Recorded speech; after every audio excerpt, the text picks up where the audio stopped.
तो आदाब, नमस्कार, गुड इवनिंग, सत श्री अकाल। एक बार फिर आप तमाम लोगों का स्वागत है क्राइम तक की कहानी के इस एपिसोड में। उम्मीद है पूरी फैमिली अच्छी होगी। आज जंग के 14वें दिन एक हल्की सी उम्मीद जगी है, बंधी है कि शायद जंग रुक जाए, थम जाए। और उसकी वजह यह है कि यूक्रेन के जो प्रेसिडेंट हैं मिस्टर जेलेंस्की, उन्होंने एक अमेरिकी चैनल को इंटरव्यू दिया और उसमें उन्होंने कहा है कि वो नेटो के साथ जाने की अब जिद नहीं करेंगे और कोशिश भी नहीं करेंगे और बात भी नहीं करेंगे। अब इसका मतलब क्या हुआ? तो आपको पता है कि अमेरिका की सरपरस्ती में, अगुवाई में 30 देशों ने मिलकर एक नेटो नाम की सेना बना रखी है। जो इन 30 देशों पे हमला करता है वो सारे 30 मिलकर उनके खिलाफ लड़ाई लड़ते हैं। तो यूक्रेन भी चाह रहा था कि कम से कम उसकी भी सुरक्षा हो, तो नेटो में जाने की बात कर रहा था। लेकिन रूस लगातार इस बात का विरोध कर रहा था कि यूक्रेन नेटो का मेंबर नहीं बने, क्योंकि रूस को ये डर था कि अगर नेटो का मेंबर यूक्रेन बनता है तो जो नेटो की सेनाएं हैं वो रूस की दहलीज तक आ जाएंगी और उसकी अपनी सुरक्षा खतरे में पड़ जाएगी। तो बात यहीं से बिगड़ी थी जब से जेलेंस्की ने कहा था कि हम नेटो के साथ जाएंगे। पुतिन मना कर रहे थे। अब लेकिन 14 दिन की तबाही, बर्बादी, इतनी सारी जान जाने के बाद, और सबसे बड़ी बात नेटो की ही बेवफाई को देखते हुए, बेवफाई इसलिए कह रहा हूँ कि अमेरिका और नेटो ने ही खूब भड़काया और खूब एक तरह से भड़काया भी यूक्रेन को कि रूस और पुतिन अगर हमला करेगा तो हम लोग बैठे हुए हैं, देख लेंगे। लेकिन 14 दिन हो गए, जेलेंस्की गिड़गिड़ाते रहे, भाई नेटो हमारी मदद करो, हमें हथियार दो, हमारी तरफ से लड़ो। लेकिन बातें खूब की नेटो ने, अमेरिका ने खूब सारी बंदिशें भी लगा दी रूस पर, लेकिन लड़ने के लिए कोई आया नहीं। और इधर एक एक कर शहर तबाह हो रहे थे, जो शहर एक खंडर में तब्दील हो रहे थे। आम बेकसूर, जो बेकसूर शहरी है वो मारे जा रहे थे। तो शायद यही लगा कि नेटो ने तो बेवफाई कर दी, अब और क्या बर्बादी हो। इसी वजह से जेलेंस्की ने शायद ये बयान दिया है। अब इस बयान के बाद देखना यह है कि रूस क्या ये हमले रोकता है, क्योंकि रूस यही सुनना चाहता था कि यूक्रेन या जेलेंस्की नेटो के साथ न जाए। अब जेलेंस्की का ये स्टेटमेंट बहुत इंपॉर्टेंट है, तो उम्मीद यही है आज जंग के 14th डेज में ये स्टेटमेंट आया है तो लगता है कि शायद ये जंग थम जाए, रुक जाए। और हम सबकी भी दुआ यही है, जो भी इस देश में शांति चाहते हैं, पूरी दुनिया में पीस चाहते हैं, वो हर पीसफुल इंसान यही चाहेगा कि ये खून खराबा बंद हो। तो मेरी भी यही दुआ है किसी तरीके से मामला बातचीत से सुलझ जाए। जेलेंस्की ने यह भी कहा है कि वो शांति के लिए रूस के साथ बातचीत करने को भी तैयार है। तो बातचीत का दौर आगे बढ़ना चाहिए और ये जंग थमनी चाहिए। तो ये तो अपडेट यूक्रेन की। अब आते हैं आज की कहानी के ऊपर। आज की कहानी एक ऐसे कत्ल की कहानी है जिसमें कोई सबूत नहीं, जिसमें कोई गवाह नहीं, एकदम एक ब्लाइंड मर्डर। और उस मर्डर को तफ्तीश करनी है पुलिस को। पुलिस 1 साल तक तमाम जी तोड़ कोशिश करती है, कातिल तक पहुंच जाए, कोई सुराग मिले, कोई सबूत मिले, कोई गवाह मिले। लेकिन हाथ खाली, कातिल आज़ाद घूम रहा है और पुलिस केस को सॉल्व ही नहीं कर पाती है। फिर आखिर में एक तोता आता है। अब तोता बहुत कुछ उगलता है, लेकिन अब यहाँ पे पुलिस के सामने एक लीगल दिक्कत, कानूनी दिक्कत, कि तोते की बात के बाद बाकी जांच तो मुमकिन है, लेकिन तोते की गवाही अदालत में कैसे कराएं? अब एक जानवर, एक परिंदा, कानून की डिक्शनरी में, किताबों में कहीं इनकी गवाही के लिए तो कोई जगह ही नहीं है। तो तोते की गवाही अदालत में मान्य ही नहीं है। तब तोते को कैसे, और तोता बोलेगा भी नहीं, इंसानी ज़ुबान कहाँ बोलता है। और जिस तरीके से अदालत में मिलॉर्ड सवाल पूछते हैं तो सवाल जवाब कहाँ से एक तोता करेगा। लेकिन फिर भी ये केस सॉल्व हुआ। अब कैसे, पूरी कहानी कहाँ की है? ये कहानी है अमेरिका के एक शहर मिशिगन की। और मिशिगन में ही एक जगह है सैंड लेक। इसी सैंड लेक इलाके में एक फैमिली रहती थी। ये फैमिली थी मार्टी एंड ग्लेना की। मार्टी और ग्लेना दोनों हस्बैंड वाइफ थे। हालांकि इन दोनों की ये दूसरी शादी थी। मार्टिन की भी पहली शादी हो चुकी थी वाइफ के साथ, उनकी वाइफ का नाम क्रिस्टीना था, डिवोर्स हो गया। ग्लेना की भी शादी हो चुकी थी, लेकिन उसका हस्बैंड से अपने डिवोर्स हो गया। बाद में मार्टी और ग्लेना ने आपस में शादी कर ली। इन दोनों की पहली शादी से 2 बच्चे थे और वो दोनों बच्चे इन दोनों के साथ रहते थे। मार्टी की भी ठीक ठाक माली हालत थी, ग्लेना भी जॉब करती थी, सब कुछ ठीक था। लेकिन फिर एक एक्सीडेंट में मार्टी को चोट आ जाती है, लग जाती है, और उसकी थोड़ी सी जो लाइफ है वो चेंज हो जाती है। बहुत ज़्यादा इधर उधर घूमना फिरना टहलना बंद हो जाता है। तो वो ज़्यादातर वक्त अपना शिकार में ही बिता देता है। इधर ग्लेना जो थी उसको शुरू से ही जुए की लत थी। जब मार्टी ठीक ठाक था तब वो उसके साथ कैसीनो जाती, जुआ खेलती, मार्टी भी खेलता, लेकिन ग्लेना लती हो चुकी थी, आदी हो गई थी और पैसे हारती थी। धीरे धीरे वक्त बीता, चूँकि मार्टी अब फुल फ्लेज इतना कमाई नहीं हो रही थी उससे, क्योंकि वो शारीरिक रूप से कमज़ोर हो गया था, लेकिन ग्लेना जो कमाती उसमें से ज़्यादातर पैसे वो जुए में हार जाती।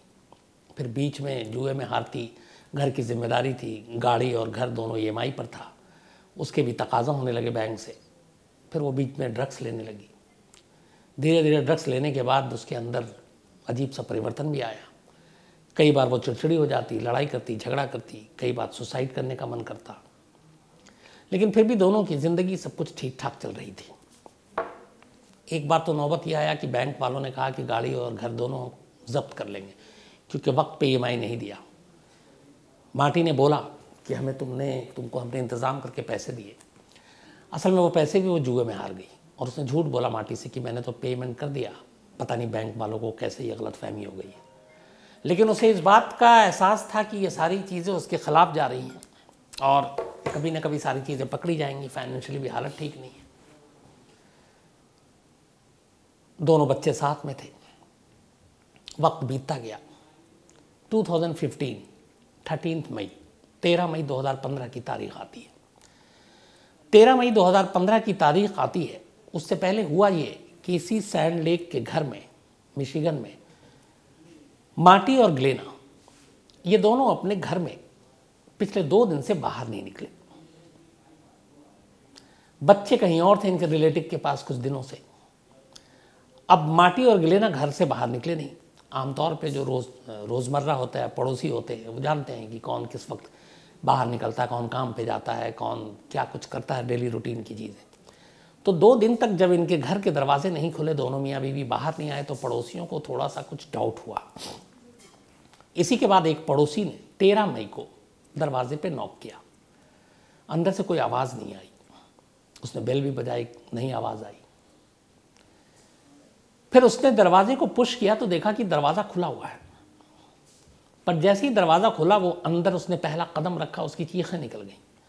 सामने फर्श पर 2 लोगों की लाशें पड़ी थी, एक मेल और एक फीमेल।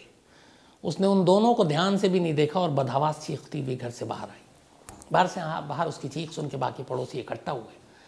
पड़ोसियों ने हिम्मत की, घर के अंदर दाखिल हुए। देखा तो सामने मार्टी और ग्लेना खून से लथपथ पड़े हुए हैं। फ़ौरन किसी ने पुलिस को खबर दी। पुलिस की टीम आई। कोई अब तक लाश के पास गया नहीं था। पुलिस ने अब डेड बॉडी को उठाने का काम शुरू किया। उसने पहले मार्टी की बॉडी उठाई। जैसे ही उस लेडी ग्लेना की बॉडी को पुलिस ने उठाने के लिए हाथ आगे बढ़ाया, उसे टच किया बॉडी को, अचानक ग्लेना चीख पड़ी, कहती क्या कर रहे हो, क्या कर रहे हो। तो असल में उन 2 लाशों में से एक लाश अब तक जिंदा थी और वो ग्लेना मरी नहीं थी। फ़ौरन ग्लेना को पुलिस अस्पताल ले गई। वहाँ पे उसका इलाज हुआ।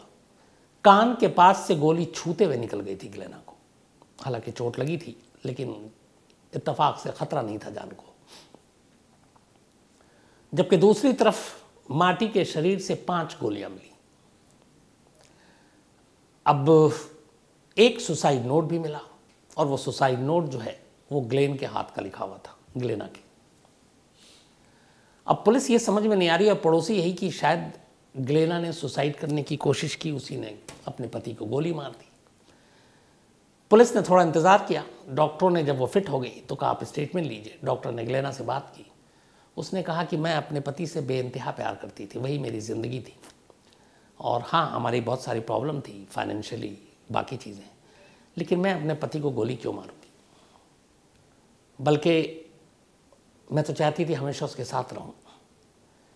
और किसने मारी, उसने कहा मुझे कोई आइडिया नहीं, क्योंकि एक गोली लगी और मैं बेहोश हो गई। इसके बाद मुझे मार्टी की भी हालत पता नहीं। अब पुलिस ने सारे घर की तफ्तीश की। फिर बच्चे आ गए, उनसे पूछताछ की, पड़ोसियों से पूछताछ की, कोई क्लू, कोई सुराग नहीं, और कोई ऐसी चीज़ नहीं मिली जिससे कातिल तक पहुंचा जा सके। पुलिस ने इनाम भी डिक्लेयर किया कि कोई इस कत्ल के बारे में सुराग दे, लेकिन कोई फ़ायदा नहीं। धीरे धीरे वक्त बीतता गया।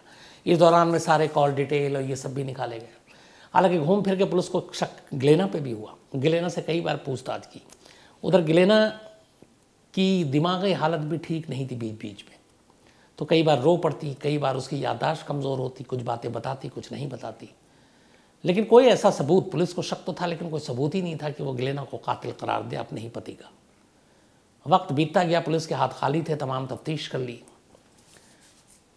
13 मई 2015 को डेड बॉडी मिली थी और मई 2016 आ गया, मई 2016, 1 साल बीत गया। इस दौरान ये हुआ कि जब ये दोनों लहूलुहान मिले, उसके बाद माटी की मौत हो गई, गिलेना हॉस्पिटल से घर आ गई। तो माटी की पहली वाइफ क्रिस्टीना ये घर आई, और ये उस वक्त घर आई जब गिलेना हॉस्पिटल में थी और माटी की डेथ हो चुकी थी। अब बच्चे तो रिश्तेदार के पास थे। ये जो तोता था एक माटी के घर में, ये अफ्रीकी तोता था, ग्रे कलर का, इसका नाम था बड। ये तोता असल में क्रिस्टीना ने ख़रीदा था जब उसके साथ माटी की शादी हुई थी, पहली वाइफ उसकी। तो जब उसके पहले हस्बैंड की मौत की खबर आई तो वो भी शोक जताने आई। फिर पता चला बच्चे तो अपने नाना नानी के पास हैं और माटी मर चुका है, गिलेना हॉस्पिटल में है, घर में बचा इकलौता तोता। अब उसकी देखभाल कौन करे? क्रिस्टीना चूँकि उस तोते के साथ रह चुकी थी, उससे प्यार था, वो उस तोते को उठाकर अपने साथ अपने घर ले जाती है ताकि वो उसकी देखभाल कर सके। अब तोता क्रिस्टीना के पास है, यानी माटी की पहली पत्नी के पास। इधर पुलिस के हाथ खाली हैं, साल बीत गया। पूरे साल बीत जाने के बाद भी कोई सुराग नहीं मिलता है। मई 2016 की तारीख आ जाती है। अचानक एक रोज मिशिगन पुलिस एक टीवी चैनल पर करीब 1.5 से 2 मिनट का एक वीडियो देखती है एक तोते का, जो उस वक्त 2015 में मिशिगन में काफ़ी चर्चे की बात थी, मतलब उसको लेके काफ़ी बातें होती थी। वो इसलिए कि वो जो तोता था वो इंसान की मिमिक्री करता था और आवाज़ निकालकर उसी तरीके से बात करता था। उन्हीं पुलिस वालों में से एक को पता चला कि ये जो तोता है इसका नाम बड है और ये क्रिस्टीना का तोता है, माटी जिसका कत्ल हुआ उसकी पहली वाइफ। अब पुलिस के कान खड़े हुए और वो तोता वायरल हो रहा था और वो तोता 2 शब्द बोल रहा था जिसकी वजह से भी वो वायरल हो रहा था, और वो 2 शब्द के बड़े मतलब थे। पुलिस ने क्रिस्टीना को कांटेक्ट किया। क्रिस्टीना पुलिस के पास आई। उसने कहा कि ये जो तोता है, जो वीडियो है, ये क्या है, इसकी कहानी। तब क्रिस्टीना ने कहानी सुनाई। उसने कहा कि जब इस तोते की परवरिश करने के लिए, चूंकि माटी की डेथ हो चुकी थी, वो उसे अपने साथ लेकर आ गई। तो जब घर पे लाई तो उसने नोटिस किया कि ये तोता जो है ये माटी की आवाज़ निकालता है और माटी की आवाज़ में बोल रहा है। तो उसने कहा क्या बोला? उसने कहा जब मैं इसको पहली बार घर लेकर आई थी और तब वो नया नया माटी की मौत हुई थी उस वक्त, तो ये कुछ 2 ही शब्द रट रहा था बार बार तोता, और एकदम माटी के स्टाइल में। तो उसने कहा वो कौन से शब्द थे? तो उसने कहा पहला था, ये बार बार तोता कह रहा था शट अप शट अप, और दूसरा था डोंट शूट डोंट शूट। तो उसने कहा बस ये 2 ही लाइनें जो हैं ये माटी की आवाज़ में तोता बोल रहा लगातार, shut up and don't shoot. अब एक तोते के मुंह से ये 2 चीज़ें, इससे 2 मतलब। अब पुलिस वालों ने इस पर पूरा रिसर्च करना शुरू किया। तो शट अप का मतलब यहाँ पे पुलिस ने निकाला कि माटी उस वक्त गुस्से में था, और डोंट शूट का मतलब ये हो कि कोई ना कोई माटी को गोली मारना चाह रहा था और माटी उसे रोक रहा था। पुलिस ने कहा क्रिस्टीना से कि जब ये तोता बोल रहा था तो आपने पुलिस को क्यों नहीं कांटेक्ट किया? उसने कहा शुरू में उसे खुद समझ में नहीं आया कि ये क्या है। बाद में उसे लगा कि शायद ये माटी की आवाज़ है, और माटी ही नहीं, कुछ आखिरी वक्त में ऐसा बोला होगा। लेकिन अब एक तोते की गवाही कोई इंसान कैसे माने? तो मैं इसको लेके बड़ी कंफ्यूज थी। फिर मैंने इसका वीडियो बनाया, चूँकि तोता दिन भर ये बोलता रहता था, तो मैंने उसका वीडियो शूट किया करीब 1.5 मिनट का। और उस वीडियो को शूट करने के बाद मैंने रख लिया। मैं पुलिस के पास इसलिए नहीं गई कि पुलिस वाले भी हंसेंगे। और एक रोज़ कुछ दोस्तों से मैंने शेयर किया, तो उन्होंने कहा इसको किसी चैनल को दे दो। तो मैंने एक टीवी चैनल को दे दिया और इत्तेफाक से उस टीवी चैनल ने इसको चला दिया, और उस टीवी चैनल के थ्रू पुलिस तक ये बात पहुंची। अब पुलिस के पास एक क्लू था। माटी की आवाज़ निकालने वाला तोता कह रहा है shut up and don't shoot.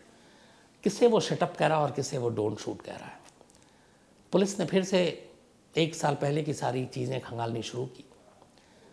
तो जो बातचीत थी उससे जो जितने भी एक्सपर्ट रिसर्च करके सब निकाला, उसमें ये था मतलब कि मार्टी जिससे भी कह रहा था वो उसका जानकार था कि डोंट शूट और शट अप, वो उसका ख़ास था। तब उस घर में उस दिन जो पुलिस ने पड़ोसियों से सारे बयान लिए, तो कोई भी ऐसा नहीं मिला था विटनेस की जिसने किसी बाहरी शख्स को अंदर आते हुए देखा और या फिर बाहर जाते हुए देखा। तो पुलिस को लगा कि ये बात ग्लेना ही का कर सकती है और शायद मार्टी ने ग्लेना को ही रोका कि डोंट शूट। अब सवाल यह कि तोते की गवाही है लेकिन कानून मानेगा नहीं, पुलिस करे तो क्या करे। पुलिस ने साल भर के बाद ग्लेना को दोबारा उठाया, तोते की बातें कराई, बताई और इसके बाद थोड़ा सा अपने तरीके से शायद पूछताछ की। इस बार जब पूछताछ की तो लंबा वक्त इसमें भी लगा। ग्लेना लगातार इनकार करती रही, पुलिस को उलझाती रही। 2016 में तोते की कहानी सामने आई और अब 2017 आ गया, 2017, यानी मार्टी के कत्ल को 2 साल हो चुके थे। लेकिन 2017 में आखिरकार पुलिस ने हर तरफ से जब सारे सबूत निकाले और कहा कि कोई और कातिल नहीं है सिवाय तुम्हारे, ग्लेना टूट गई और फिर ग्लेना ने अपना एक वालिद जुर्म किया। उसने कहा कि मुझे जुए की लत थी, ड्रग्स लेने लगी, जो कर्जा बढ़ रहा था EMI का, बैंक के घर और गाड़ी तक गिरवी हो गए थे। मुझे मार्टी ने कुछ पैसे दिए, वो भी मैं जुए में हार गई। मार्टी मुझे इस बारे में हमेशा टोकता था, तो हमारे बीच में ज़्यादा लड़ाई होने लगी। फिर मुझे लगा कि मैं सुसाइड कर लूँ, पर सुसाइड करने की मुझे हिम्मत नहीं हुई। तो मुझे लगा कि ये तो रोक टोक चलता रहेगा, मार्टी मुझे टोकता रहेगा। तो मुझे लगा कि इस झंझट से निकलने का एक ही तरीका कि मार्टी को ही रास्ते से हटा दूँ, और इसीलिए मैंने मार्टी को गोली मारी, 1 2 नहीं बल्कि 5, और पुलिस को उलझाने के लिए खुद एक गोली अपने कान के पास से छूते हुए बाहर निकाल दी, ताकि पुलिस को यकीन हो जाए कि या तो मुझे भी गोली मारने की कोशिश की गई थी। उसने एक वालिद जुर्म किया। पुलिस ने फिर उसको मार्टी के कत्ल के इल्ज़ाम में गिरफ्तार कर लिया और इस तरीके से ये केस सुलझा एक तोते की वजह से। लेकिन पुलिस के सामने ये था कि तोते की गवाही की वजह से बाकी चीज़ें तो मिली, लेकिन तोते की गवाही कोर्ट में मान्य नहीं थी। तो जो बाकी सपोर्टिव एविडेंस थे वो पुलिस को कलेक्ट करने थे। फिर ग्लेना के बयान के बाद वो पिस्टल भी पुलिस ने बरामद की जिससे ग्लेना ने कत्ल किया था, वो मोटिव भी सामने आया। फिर वो सारे फिंगरप्रिंट्स भी मिले। सारी चीज़ें काफ़ी थी ग्लेना को कातिल करार देने की। लेकिन इस केस की जड़ में, इस केस को खोलने की बुनियाद में जो सबसे ऊपर रहा वो था बड, अफ्रीकी ब्रांड का वो तोता, ग्रे कलर का, जो मार्टी का तोता था। और ग्लेना जो है जब कत्ल हुआ तब यही चीज़ गलती कर बैठी थी। जिस रूम में कत्ल हो रहा था ये तोता उसी रूम में पिंजरे में था और वो सब कुछ अपनी आंखों से देख रहा था और अपने कानों से सुन रहा था। तो जब गोली चली, जब पहले पिस्टल निकाली, तब मार्टी को लगा था कि ये ऐसे ही मजाक कर रही है, लेकिन फिर उसने गुस्से में डांटा था शट अप। लेकिन जब उसने फिर कहा कि अब मैं तुम्हें मारने जा रही हूँ, तब उसने कहा था डोंट शूट कई बार। और तोते ने ये सारी चीज़ें सुनी और देखी भी। कत्ल होने के बाद जब तोता वहाँ से निकला तो तोते ने उसी मार्टी के आवाज़ में लगातार ये 2 ही चीज़ें कहीं जो उसने आखिरी वक्त में देखा था। अपने मालिक के कत्ल का वो चश्मदीद था और ये 2 शब्द जो मार्टी की ज़ुबान से निकले वो उसने पकड़ लिए और वो उन्हें रटता रहा। तब तक रटता रहा जब तक क्रिस्टीना उसकी इस बात को समझ नहीं गई कि ये कुछ कह रहा है। और इस तरह से एक तोते ने अपने मालिक के कत्ल का राज उगल दिया और कातिल तक पुलिस को पहुंचा दिया। तो ये थी कहानी, एक तोते की कोशिश, एक तोते की वजह से एक इंसान का पकड़ा जाना। कैसी लगी कहानी, आप ज़रूर अपनी राय दीजिएगा। अब कहानी ख़त्म करूं उससे पहले सिलसिला उद्देश मिश्रा, हैप्पी बर्थडे उद्देश मिश्रा जी। और ईशा मिश्रा इनकी सिस्टर हैं और श्रीधर मोहन उन्होंने भेजा है। इसके अलावा सार्थक, इनका फर्स्ट बर्थडे है, तो सार्थक साहब बहुत बहुत नन्हे मुन्ने मेहमान, आप हैप्पी बर्थडे। खूब बड़े होकर नाम कमाएं, शोहरत कमाएं, दौलत कमाएं, अच्छी सेहत दे ऊपर वाला, हमेशा अच्छे रहें। और सूरज छेत्री जी ने भेजा है, इनके बेटे हैं तेल अवीव इजराइल से। इसके अलावा नेहा हैं आसनसोल से, इनका भी जन्मदिन है, हैप्पी बर्थडे नेहा। और इम्तियाज़ ने भेजा है। साथ में अक्षय चौधरी एंड ये 7 जैट रेजिमेंट जम्मू में है इस वक्त पोस्टेड, और साथ में पलक चौधरी इनकी पत्नी, दोनों की 5 मार्च को एनिवर्सरी थी, मैं भूल गया तो माफ़ी के साथ belated happy marriage anniversary Akshay Chaudhary साहब आपको भी और पलक चौधरी जी आपको भी। आप लोग हमेशा खुश रहें। इसके अलावा विट्ठल दास प्रभु हैं, बेंगलोर से एक अच्छा खासा लंबा सा मेल लिखा है और जितनी अच्छी बातें लिखी हैं, तो विट्ठल दास साहब दिल से शुक्रिया, thank you very much. Kapil Sharma हैं, ये पिन गेन स्टोरी सुनना चाहते हैं। इसके अलावा नितिन पड़वी हैं, सोमनाथ मंदिर की कहानी सुनना चाहते हैं। साथ में विनोद सिनवर हैं, इन्होंने कहा मैं आपको कई बार मेल करता हूँ, आप जवाब नहीं देते, तो अब आपकी शिकायत दूर हो जाएगी। पीयूष बघेल हैं, राजेश बालकृष्ण हैं और हर्षा मर्डर कर्नाटका की कहानी सुनना चाहते हैं। चरणजीत चांडवाल हैं, इसके अलावा रजनीकांत पटेल हैं, और इन्होंने कहा कल विमेंस डे पे आपने ऐसी कहानी सुनाई, वो गर्लफ्रेंड वाला चक्कर, तो अच्छा चले याद दिलाया, कल एक तो मुझसे बहुत बड़ी गलती हो गई। विमेंस डे विश करना बिलेटेड सभी हमारी ग्रैंड तक फैमिली मेम्बर की, सभी को हैप्पी विमेंस डे। सब अच्छे रहें, हमेशा रहें, आपकी वजह से ये दुनिया, आपकी वजह से ये घर है। शुभम सेन है, इसके अलावा गुरमेहर सिंह हैं, और ये कश्मीर फाइल्स के बारे में मैं रिव्यू जानना चाहते हैं, मैंने देखी नहीं अभी तक। भरत शर्मा हैं और नोएडा में रहते हैं, इनकी फैमिली भी कहानी सुनते हैं। Thank you so much Bharat, और ज़रूर मुलाकात होगी आपसे। शाकिर मंसूरी हैं मुजफ्फरनगर से, इसके अलावा विकास रोहिल्ला हैं, एक स्टोरी की फरमाइश की है। नारायण पांडा हैं उड़ीसा से, आकृति सिंह है झांसी से, और ये PACL चिट फंड और सेबी रिपोर्ट इसके ऊपर कि बहुत सारे लोगों की ज़िंदगी बर्बाद हो रही है। आकृति मैं जल्दी ही इसके बारे में डिटेल निकाल कर आपको सुनाता हूँ। नवदीप सिंह हैं, इसके अलावा सुनील चौधरी जी हैं। तो अब आप तमाम लोगों का शुक्रिया, जो कहानी की फरमाइश उसकी भी बारी आएगी। अपना ख्याल रखिएगा, अब आपसे मुलाकात होगी कल रात 9 बजे किसी नई कहानी के साथ। Thank you very much.